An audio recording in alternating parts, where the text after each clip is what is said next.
My name's Zach. I go by the Jelly Muppet on social media. I use they them pronouns, and I am the director and founder of SoulMuppet Publishing. We are an indie RPG company that makes lots of very beautiful, complicated games with very simple rules. I've been working in RPGs for like 6 or 7 years now. It's been my full-time job for the past three and a bit. And a lot of my work centers around like creating new game lines, but also like doing lots of publishing and marketing and crowdfunding and product management. So kind of as for running the company, touching like everything from the making and conceptualization of games to designing them and sending them through the whole sort of creative process and then doing production at the end as well. So you might know SoulMuppet Publishing and myself from works such as Orbital Blues, Inevitable, Paint the Town Red, Best Left Buried, and our most recent offering is a game called Mad as Hell, which is on crowdfunding right now as you're listening to this, I hope. Thank you for joining us today. Can you tell me a little bit about the history of SoulMuppet? SoulMuppet was sort of started as a collaboration between me and an artist called Ben Brown, who was the original illustrator for our game Best Left Buried. That was like a very old school OSR-ish fantasy horror dungeon crawling game that was actually about like workers' rights and mental health in the workplace, which is something I don't think I realised when I was writing it at the time. But when you look back at it, it's really clear to see that crystallising. The games we make have then like expanded into being sort of other stuff that tend to relate to themes of politics, themes of mental health, themes of people like dealing with destructive and vicious cycles. And the company has slowly grown over the past like 7 years since Best Left Buried came out, and now we make like a whole range of different games. A ongoing theme in a lot of your games around community and being the underdog and kind of going against forces greater than yourself. Is that something that's done on purpose? Can you speak more on that? I think it was happening when we started as much. Like I was just writing the games that was putting part of me. It's really important to understand that like a lot of the work that someone puts out like isn't just me. While I'm normally involved as like co-creator and writer, there's a whole team of people that help to create vibes for these kind of things. Like I said, Ben worked on Orbital Blues. Sam Sleaney and Josh Clark are 2/3 of the Orbital Blues creative team as like the artist and lead designer. So the work is coming from lots of different angles. Evie Moriarty is the head of kind of did all the writing and design for Mad as Hell. So these are not just my ideas and these are my overwhelming themes about what we make. But yes, there's a really strong through line in that. Well, when you make art is about stuff that's important to me. And the things that are important to me are, is mental health and, sort of the sense of hope and failure under, capitalism or monarchy or whatever situation is existing in the specific game. Something like Inevitable tapped into those themes by being like about failing to stop the apocalypse and not being able to do anything about that, and like how that affects how you feel and play the game. Whereas something like Orbital Blues, like the mechanics there are all to do with you getting experience for like role playing, being this sad space cowboy, right? And that leads to these very strongly vibed and themed sessions where those character moments are like the core of the gameplay and something you're incentivized to do as the character playing. I think those themes are really meaningful. I think like the ultimate center of everything is it's a lot about sort of struggle and resistance, and like it's been very interesting like not realizing that was a thing at the start of my career and now being like 5 or 6 years in and sort of like being aware that if I try to write something, it's almost certainly going to have those themes appear by the end, because it's part of ultimately like a body of work, a corpus of my practice as both a writer and a designer and also a product owner in terms of like the people who I choose to hire. But I think it's really hard to make art in the modern day that isn't about capitalism or the absence of capitalism. one of the things I think is kind of foundational to SoulMuppet games, at least the ones I've interacted with myself, is you have the kind of constant theming of the free stats, which you roll 2d6 plus stat, similar to kind of the Powered by the Apocalypse way things are done. I'm just curious how you came down on that way of doing things as opposed to something like a dice pool or D20 dice and stuff like that. So, the original version of Best Left Buried was really influenced by an incredible old school game called Maze Rats, which is kind of one of the sort of foundational new OSR texts. Really short game, very simple rules, and kind of focuses on having lots of tables and content, and was available kind of as a free PDF back in the day for a guy called Ben Milton, who runs the Questing Beast YouTube channel, which has been like a review site for OSR stuff for a while. And kind of the process started from there, and I ended up making it a little bit more complicated because it was like my go-to onboarding game when I was trying to get somebody off D&D 5e, which is what I was mostly running at the time. It was like, I was just going to make it a bit simpler, but the players I was playing with wanted a little bit more to it. But it was also a little bit lethal. So I started adding like mods onto it, like increasing things. I was like, oh, this is the whole game now. I've written 36 abilities that you can put on a character. This is no longer a hack. This is like a full thing of its own. And it kind of grew into a old school engine of its own, which we ended up calling Best Left Buried, and kind of refocusing to be around like professional dungeoneering. But I think at the time it was really interesting to understand that like when you bought a game from SoulMuppet, you sort of knew what you were going to get. It was going to have similar mechanics, a focus on a few stats, getting the rules out of the way, making interesting decisions, having flavorful characters, but being focused on emotions and using the mechanics to enforce them and to get out of the way when it wasn't enforcing them. And that kind of felt like a language as to what SoulMuppet games were. There's a few things I've written and we've written as a company that like don't fit that lens at all. We made a game called Gangs of Titan City, which is like a sort of Necromunda RPG written by a friend of mine called Nick Spence, and like that didn't work with the Best Left Buried engine, so we ended up doing something different with it. The same is true of Inevitable, which is our like doomed Arthurian Western. That's got a completely different set of mechanics that really fitted in a different space to what we thought the engine was capable of doing. But essentially, we wanted there to be a common language by which you could understand what our games were going to be about, what they were going to mean, and we're up to like our fourth SoulMuppet engine in inverted commas game now.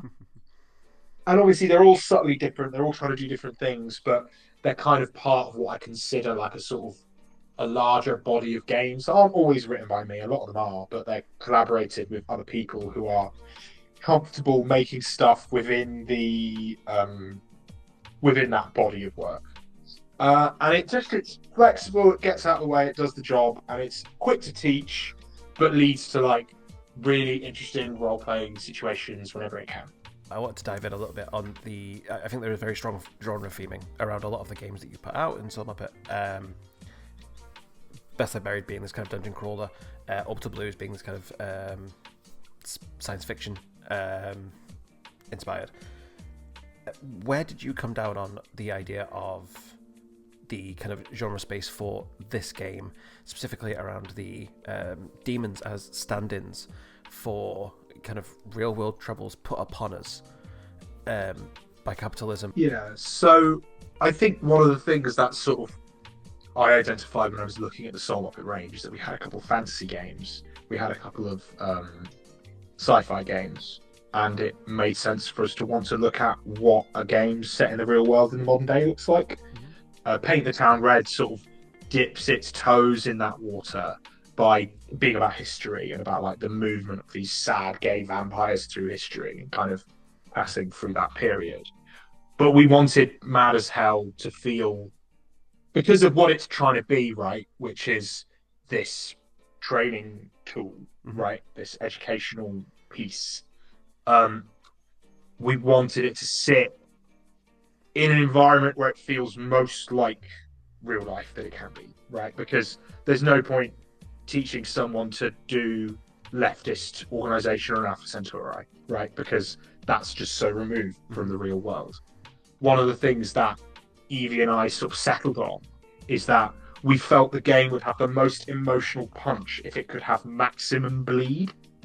So bleed being like the idea that the characters are, going through some process that's similar to what you're going through and is generally considered, for the purposes of safety, sometimes a bad thing. Sometimes something that people lean into, but for this game, we wanted there to be as much bleed as possible because we want it to feel like something that you could do if only capitalism had monsters in it, right? And was thus more approachable.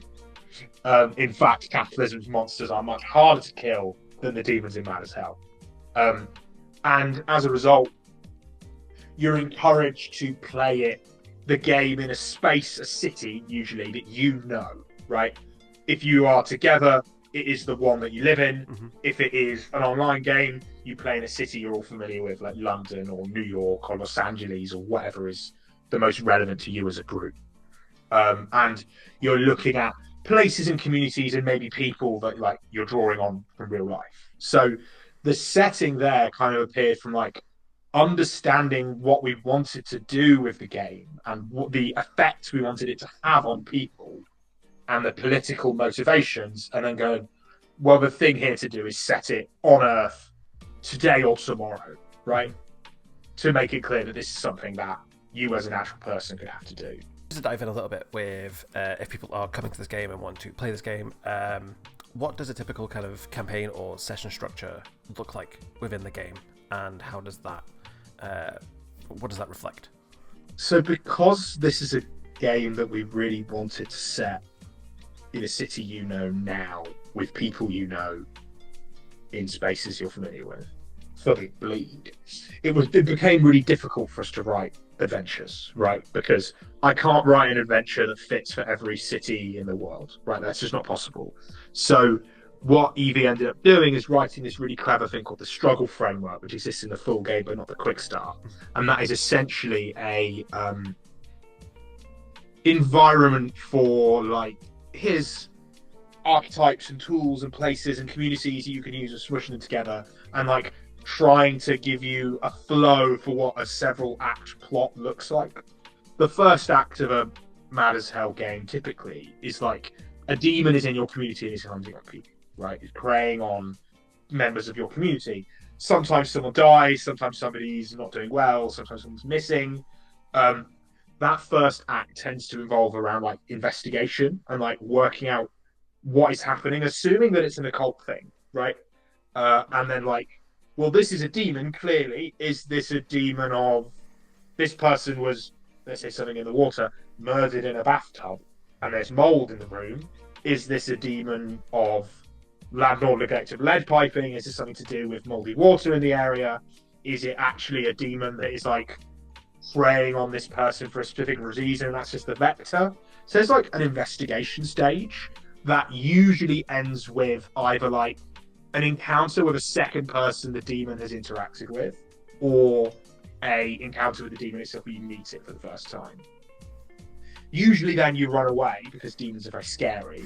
And then the second act is like looking for the tools you need to fight the demon and like drawing on your communities to do that.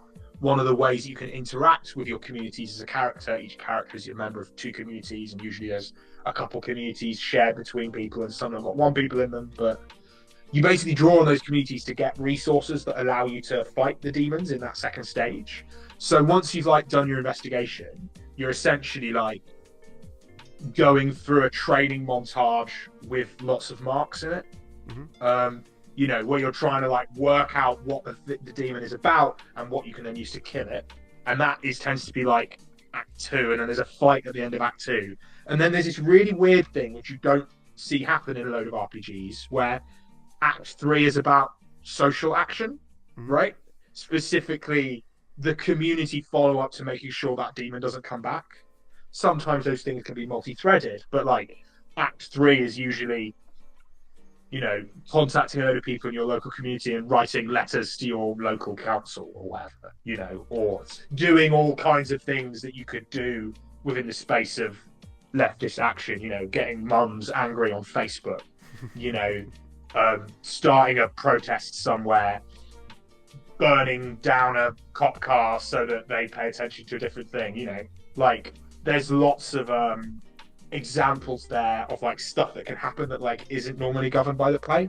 And actually that's the bit of the game that we as the designers are most interested in, because that's like the bit that is least fictionalized. The murder has been solved, now you're trying to improve the state of the world, and that is a kind of unique thing to the game. But that's, if there was a 3-act structure, that's what it would look like.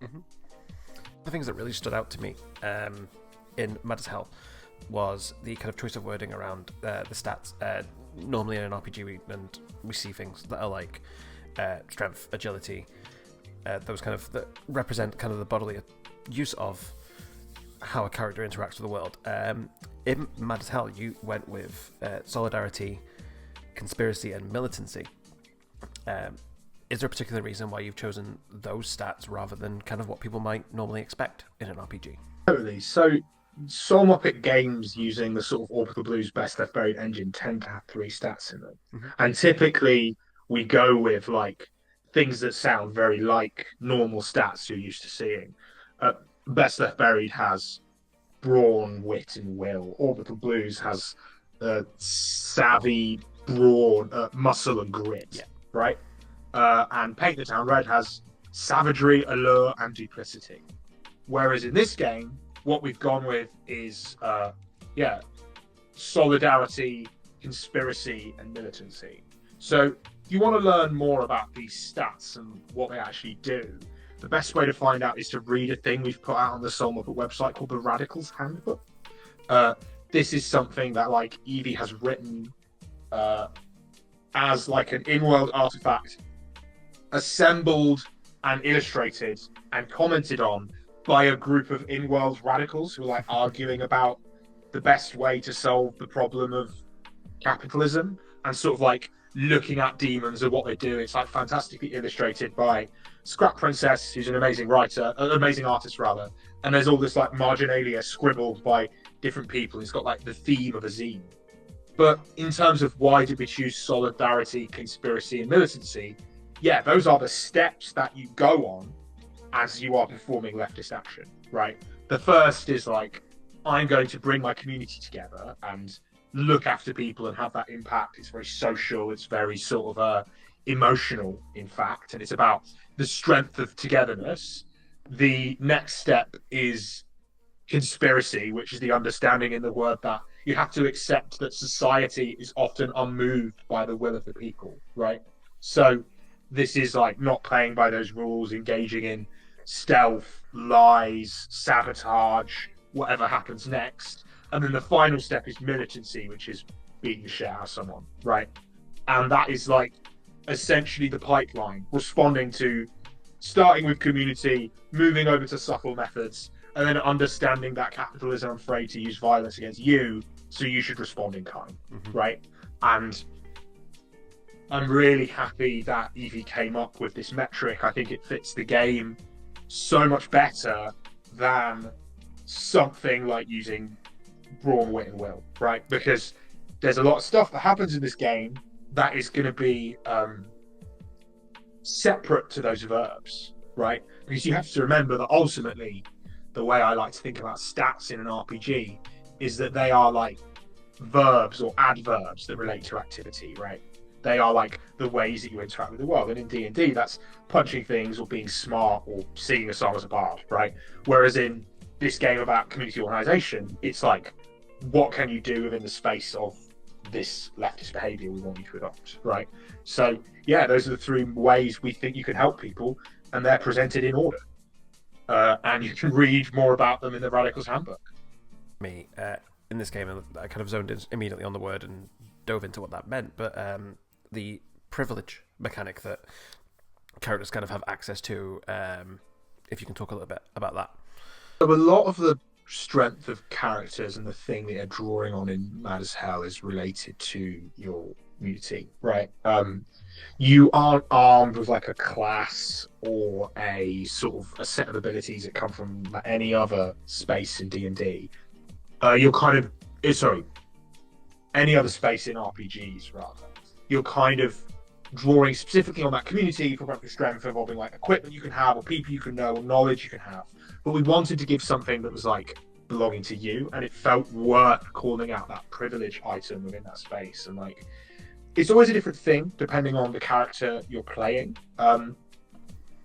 It's usually like some sort of thing that you can access, like a lawyer or a house that is big enough to look after people or some disposable income or like there's like 12 different options or something, but it always comes with a cost you have to meet to do it.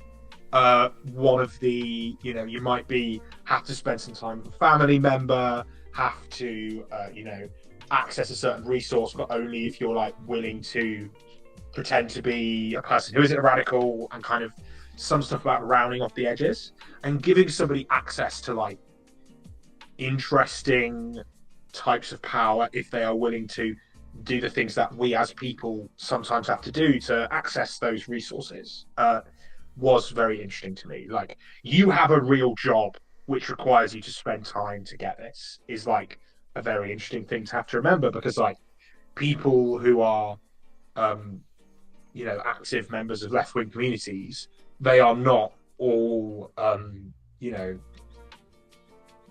lonely people who are just like part of these communities and don't do anything else. Like, they are human beings and they have with them the full extent of what that means.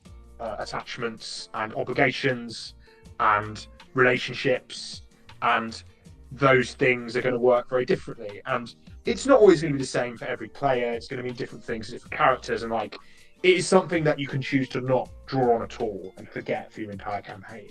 But it's also been like a really interesting and characterful space to do sometimes some role playing about like what this leftist does have to do, and they have to talk to their mum to get help from an accountant, right? Yeah. Or I had a character once who was a sort of like a graffiti artist and a sort of conspiratorial fellow who had to miss us fighting a demon because alongside being a graffiti artist, he was also did like functioning high modern art, right? And was thus like not in Nottingham fighting a demon of traffic light, of like light pollution, was instead like attending a gala in Manchester, and like that's a really interesting space to be as a character. But doing that meant that I had access to a load of money, which we were able to use to buy floodlights, which meant that we could fight the demon in a certain way. Like, it's an extra resource you can pull upon, that you can do so without affecting the stability of your community. Because normally when you draw on a community for mechanical aid, right, it costs stability for the community, which is something that is like renewed by dealing with demons and kind of providing safety to those people. So it's a way of like drawing on your personal situation and feelings rather than relying on that space around you. Just an interesting like alternative for something that like covered something we wanted to model in the game, that was a little bit more about yourself and a different type of connection to people around you. I've noticed on social media coming almost exclusively from SoulMuppet that I think is great thing that you do is these preview parties for the games, where you kind of have people come down to a location and get a chance to play the game, meet people. Where did that idea come from? It started with Paint the Town Red because like that is a game about sad gay vampires going to parties to deal with the fact that they're dead inside, right? Yeah. That's like our most other recent crowdfunding game. And that felt like a game that was begging for a cosplay-focused, gameplay-focused, boozy night on the town went to the Arcanist Tavern, which is a really cool bar in East London, that we kind of hosted this event at.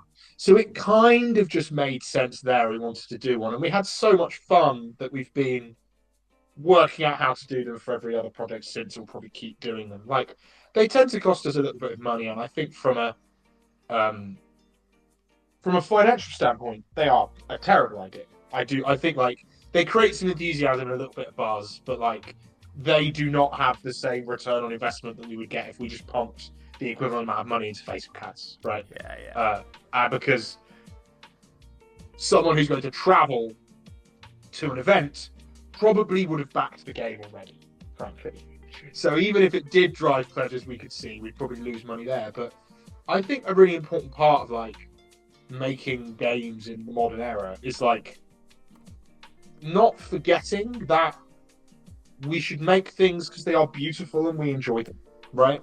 I think I get caught up as a small business owner in like profit min maxing a lot, right?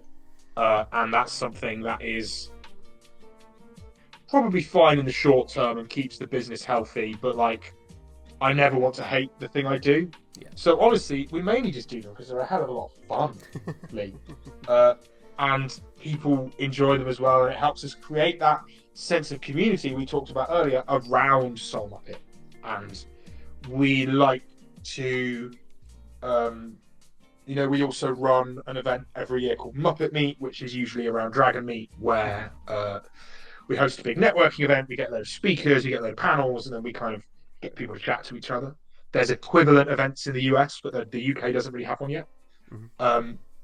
So we're about like building that community space in the UK, and hosting a couple of cool parties a year is one of the things we do, and it's a nice and fun, and maybe it is worth it from a business perspective. It probably isn't, and that's fine. Not everything has to be worth $1 million. Sometimes things can just be fun. Final question: what's next? What's coming up for SoulMuppet? Are there any big events people could potentially go see you at and talk to you at, or what potential games are next for you all? So we've got a couple of conventions lined up this year. We're going to UK Games Expo as always. We'll also be at Gen Con in Indiana for the first time, which is very exciting, but also very scary because we have to go to the United States and flying people over and all that. Be at Norwich Games Expo, if anybody's in Norwich. We've got a load of launches from previous crowdfunding campaigns that are like finally starting to come out. Garns of Inn and Stygian Library are now available on our web store, as are the various Auckland Blues Afterburn games. People have just started getting those in the UK now. By the time this has been edited and released, I reckon they'll be on sale. We're also going to have Paint the Town Red, which is coming out hopefully in print in time for UK Games Expo. Everybody cross your fingers. But Mad as Hell is like our big product release at the moment. And if you come to the stand at UK Games Expo, there'll be a few flyers for our new game coming out, which is called Doom Spiral, which is a kind of Dark Souls, Elden Ring RPG, but presented with all of the love and affection and beautiful art that you get when you buy a game from SoulMuppet Publishing. So that's probably less about being a leftist and how much we hate capitalism, and more about other types of inescapable cycles and sadness. But Miyazaki will do that to a boy. Last but not least, of course, any social media plugs and stuff that you want to plug where people can interact with you online, find products and stuff like that? SoulMuppet or SoulMuppet RPG on most places. The website is soulmuppet-store.co.uk. You can find me on all the social medias as Jelly Muppet, where I'm normally posting pictures of my toy soldiers or arguing with people about Warhammer. Or just generally being an RPG-related nuisance. Excellent. Thank you for joining me. I think this is a game that everyone should go and check out. Download the Quick Start Guide, download the other current free things out there, have a look at the Kickstarter. I would have put this out on social media by now, but during the course of this interview, this has definitely gone from a game that I thought was very interesting and looked very cool to, if you're going to back one game this year and look into one game, this should be the one. I think it's doing something important and something that a lot of people within the tabletop space could really benefit from. I think it's going to be one of the important games for the year. 100%. Thank you.